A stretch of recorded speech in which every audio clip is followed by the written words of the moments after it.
My name is Nyree and I'm running an adoption channel just for you for tips and advice. So if you're interested in adoption or you are an adopter, this channel is definitely for you from whatever country you come from.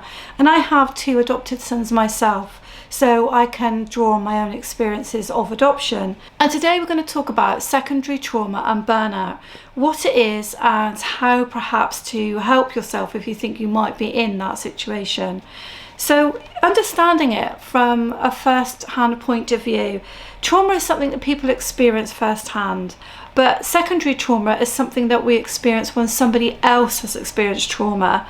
And so children that have been abused and neglected have experienced trauma, and sometimes they play out anger, anxiety and attachment issues in the home, and as we respond to that trauma we become traumatized as well, and that's what secondary trauma is. And it can of course result in burnout for us as we try our best to try and care for these children. So what are some of the indicators that you maybe experience secondary trauma? First of all, I think one of the things that happens is you can't stop thinking about what the child's been through. Their history of abuse, what's happened to them, plays over and over in your mind like a record just going over and over again. That would be one indicator. Another would be that you wake up worrying about it at night. So when you wake up at night, you start thinking about the child, what they're going through, how you're going to help them. Thirdly, you find that you're not enjoying your own hobbies and activities as much because it's invading your own personal emotional space in your mind. Fourthly, you might be feeling down and quite low, of a low mood, and also that will make you feel tired as well. So you might just feel drained, exhausted and tired all of the time.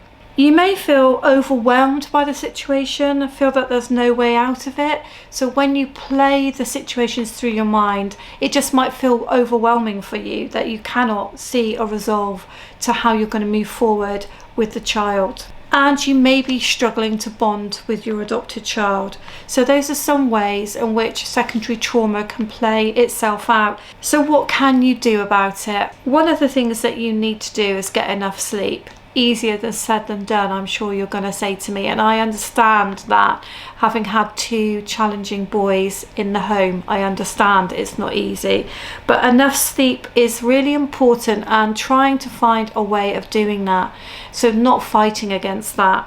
Everything looks better on a good night's sleep. Everything feels better on a good night's sleep. Respite and breaks with a child away from the home is also really important, and you shouldn't feel guilty about saying to yourself, I really need this break. I need my child to go to somebody's house for a few hours or stay overnight with a relative because I need to have some time and space. That's perfectly acceptable, because I'm sure that you realize that if you don't look after yourself, you're not going to be effective looking after your child and helping them. It's also really useful to be able to talk to someone about the child's experiences, because sometimes when they play in your head over and over again, there's almost a sense of non-reality about it, particularly if the abuse is of a high level. So finding someone that you can trust, a therapist or a close friend, to actually be able to tell some of the detail to is going to help you to unravel it a little bit.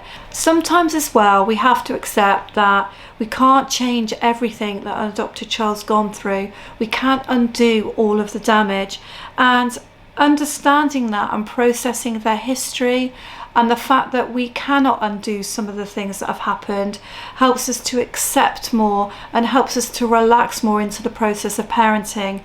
Whereas if we're constantly trying to change them or put things right for them, sometimes we are trying too hard to parent. So learning to accept that change doesn't always happen and is not always down to us is really important. It's also crucial that you don't compare yourself to others. On the internet especially, some adopters will put across that everything is perfect and rosy, and that's because none of us want to feel that we're not doing a good job, and none of us want to present to the world that maybe we're struggling.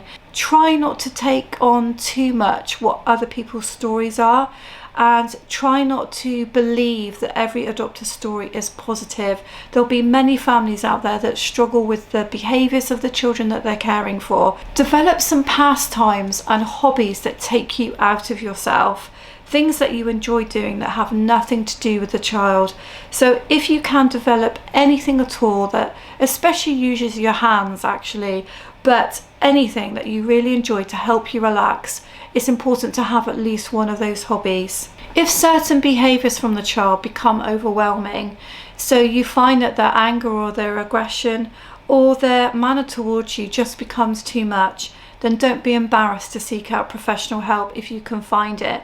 So the help of a therapist or any other professional that you think could be linked to a school or a nursery, seek out that help, because it is really important that people understand what you are going through in the home.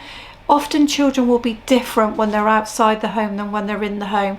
They don't necessarily display those worst behaviours to relative strangers, and normally you will get the worst behaviour. Remember that ingrained trauma can take a long time to heal, and adopters are impatient perhaps to see if what they are trying out and what they are doing is working. They may make certain progress in certain areas but find that other areas do not move forward. It can take up to 2 years really for an adopted child to settle with you, so don't be impatient for results. Understand that it can take a long time for trauma to heal, and therefore you've got to pace yourself, because you have maybe years ahead of you of parenting in a certain style, in a certain way, and so you can't be too hard on yourself when things don't go right within the first 6 months. I hope this helps you, and if it does, then take time to look on my channel. I have a bonding and attachment playlist, an adoption and parenting playlist, and many more on my channel, so take the time to subscribe. Thank you.